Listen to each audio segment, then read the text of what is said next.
If a football team loses because they don't run enough, it becomes personal. Let's look at this disaster on the whiteboard. There were 3 areas on the pitch where United got rinsed. That was both flanks and the right half space. And it was Eddie Howe's tactics to manipulate United's fullbacks that caused United loads of problems. Starting with the flanks, Eddie Howe knows Ten Hag employs a man-for-man system. So throughout the game, we saw Newcastle's wide men invert to pull the fullbacks out to open up the flanks. From here, Newcastle's fullbacks would attack the space, which tested Rashford and Garnacho's desire to get back. And all too often, they weren't interested, and United got battered in the wide areas.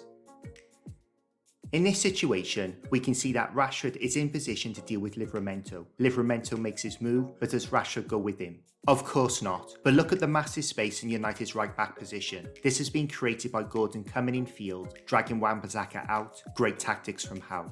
From here, there should be no chance of Newcastle getting out, but Rashford lets Livramento go.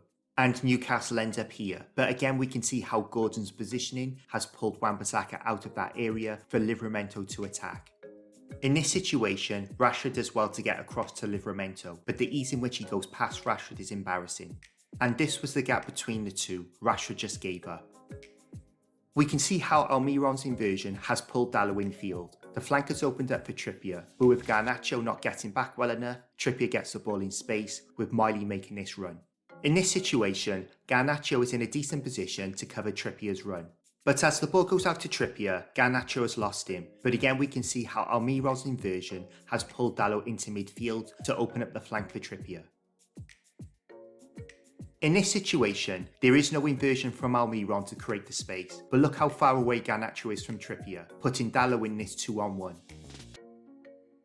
For the goal, Garnacho kind of gets back, but not far enough, leaving Trippier unmarked in the box to put the ball in for the only goal. Moving on to the right half space, Newcastle used 2 variations to open it up. One was to invert Almiron to pull Dalot in field, and with Trippier on the touchline pinning Garnacho, it created this space to attack.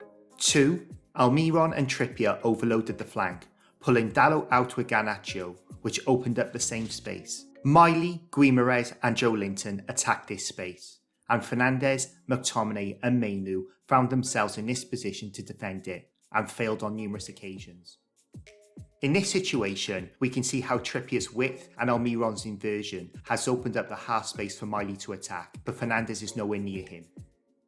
In this situation, with McTominay on Guimaraes, Fernandes' priority has to be Miley, but typical Fernandes, he goes to the ball, letting Miley go. This time, the wide overload opened the half space. Mainu is in a good position to deal with Joe Linton, but switches off and lets him in. This was the worst one for me. McTominay is looking at Guimaraes, then takes his eye off him. He makes a run for it, and ends up in this position, putting a dangerous ball into the box with McTominay back here. Now compare all of that to Newcastle's work rate. United are on a transition and Højlund looks in. But as Højlund gets on the ball, look at how Newcastle have shut the space down. But what's bad for United is 5 Newcastle players got back and only 1 United player in support of Højlund.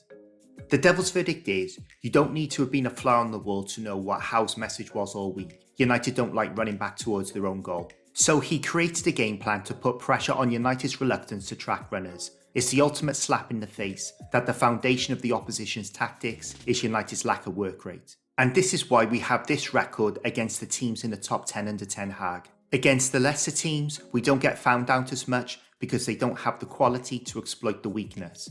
But against teams with better quality, the laziness stands out like a sore thumb. Thank you for watching, and I'll see you in the next one.